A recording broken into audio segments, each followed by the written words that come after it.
Alright, so I just wanted to review this round. So we're at 8 to 9 here. This is a round where we get the bomb down, but we can't quite win the round. We do a really good job of getting onto site, but there are a few things we can fix to make our getting onto site easier, and there are a few micro decisions, if you will, that will make this round go a lot smoother in the post plant and secure us the win. So let's go by here. So the first thing I want to notice is when we push here, we have a dog ready, and the only thing that we're lacking here is the Viper wall. When we're getting ready to push, we need our Viper to be set up. There's a position around here, so it'll let me draw on the screen. Position here or here. Definitely go to the one in sewers here. If you go to sewers, you can wall off heaven, and you can put a perfect wall so that it cuts off like all of cat. So they have to take 30 damage if they want to drop or peek. We need that wall down as soon as we go. It's okay if Viper's late to site. If anything, you could play like late ramp and be there to catch any sort of refrag when we get onto site. Let's watch as the round proceeds. Hold on, wait for smoke. The Astra smoke gets dropped and taken back, so that means that they don't think that we're here. That it's Astra's willing to take away utility to move it to another site. That means they don't think we're here. Jet saw the cam. She probably thinks Cypher's just lurking. It is 5 here. We gotta get out fast. The cage is very good. We wall heaven or the something? dog to follow in is very good. It gets the tripwire, which is very important. So let's discuss this here. The point of me dashing here is when I dash, I can get vision temporarily of an enemy. If I dash in smoke and there's an enemy hiding in hell, then hopefully we can collapse on him. It also would confuse anybody that's playing on site, so it makes it a little easier for people to peek here through A main if there's somebody holding here. This Viper wall is good, although the only issue is that it comes in a little too late. We need this wall to be set up and ready to go by the time that we are pushing. That way we don't have to stop and wait for the wall to come up. That's just something we'll work on. I'm not blaming anyone here. Anything I say, guys, just take with a grain of salt, because I'm not, directing it at anyone. We're a team. We play as 5. Our mistakes we make as 5. Our good plays we make as 5. So let's watch a little bit more as this round goes on. Okay, one heaven. So the Jet misses her knives. We do a really good job of collapsing. Getting the damage down, and this is really good for us. So now we know that we have sight, and I just want to take a second to look at this. Backside. So there's a judge on Cypher backside. We know Cypher's here, right? We kind of assume that he's playing off site when we don't see him, but as soon as we see those dogs go back site, that means that there's somebody there. And regardless of whether this guy is a judge or a rifle, we have to wait for those dogs to go back there. Because you'll see here, Backside, the judge. he gets blinded, doesn't know where he is, dies with judge in hand. We should never give him a free kill. Alright?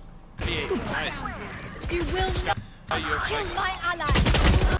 So when this res comes up, I made a bold choice, and I don't think it was the correct one. In this situation, if I microanalyze this situation here, we see that our Cypher ult is coming up. We see that I have 5 daggers, their Jet has none. She's probably on a classic, because we heard it earlier. So what I should do here is, I have no smokes left, right? I have no dash. What I should do is I should actually back up so that I'm not peekable from heaven, and if I can't get the kill on Jet, that's okay. I'll drop down. Hopefully one of us can frag the Jet, and that puts us in a much better position than me dying. My play here wasn't great, and I'll definitely think about that before I do it again. Sometimes it's really tempting to get on those reses, but it's not necessary. I got the refrag. When we get this Cypher ult, here's what we see. We see 3 heaven, right? We know our screens is open, we know our ramp is open, we know heaven is open. Alright? So those are the 3 possible positions that they could retake from. Now let's look at our All 3 positions heaven, as all we 3 get this heaven. bomb down. Just play off drop and everything like that. If we get bombed down into a good position, it can't be, contested at all. Here's what we should notice. You hear the KO Molotov going over to A ramp. That likely means that KO is looking to play towards A ramp. That's something we should sort of work on recognizing. It's really hard to catch in the moment, though. I completely understand. Play off drop contact. I made a comm here to play off drop contact. So let's look at this angle here. I was talking a little bit about this in the post-match. So we have one player in hell, right?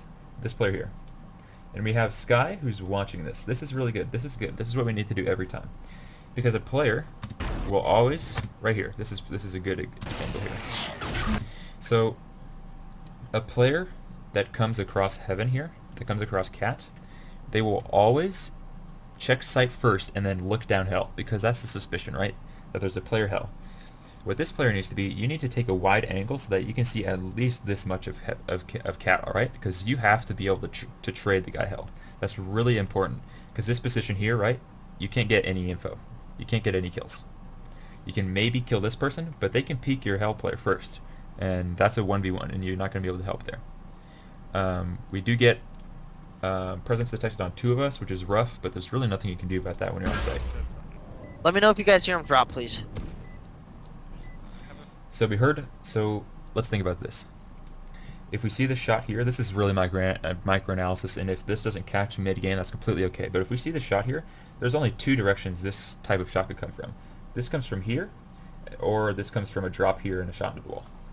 Most likely a drop and shot into the wall, because she wants to cover up her drop. One's above your stage, above your stage. So here's what I'm talking about, right? So we have this player who's watching here, gets fragged by the KO that peeks. So while there's really nothing we can do here, you have to take a sort of defensive angle. You just have to bait for the Sage drop, okay? You don't have to get the kill, you just have to bait. If we look at Cypher sees 1 elbow, so we know that one is elbow and one is still above. And this is where it gets dicey, right? We have a classic, and I think we were on an eco here actually, so we made the most of this round. Oh, damn it. But and he gets the drop, kill. Oh, how did I and not it's hear you left to drop, 1v3 on man? site. Gets a nice kill there, and there's really nothing you can do there. So all in all, we did a really good job of getting sight. That was really well played on us. The only thing we need to clean up is 1, the Viper wall, and 2, my peek on heaven on the res was not a good play. And now after we get bombed down, what we need to do is we need to look at positioning that benefits our team. It's very important. Positioning that benefits our team will always take us to the next level. And then we just need to work on sort of just the micro-analysis mid-round. It's stuff that is very hard to catch, but once you do catch it, it's very helpful. But that's all I can take away from this round. I think we did a really good job getting onto site. A little bit of stuff we can clean up, a very good job on our A take. Our post plant needs some work, but honestly, today was our first set of matches, so nothing is set in stone. Nothing is gonna go perfect. So I think today our first map was a little rough, and I think we'll probably bother review that later. But our second match really, really good. When we took the timeout and we came back, that was really great from us. We recognized what we were doing wrong, and we prevented that for the next 4 rounds, which is important. We got 5-7, and that's what kept us in this game. Unfortunately, we lost the 3 rounds in a row at 10-10. The pressure probably got to us, and we probably made a few mistakes and probably slow calls. But everything we can work on as a team, and we'll get better, and we'll crush the rest of the season. So thank you for watching, guys.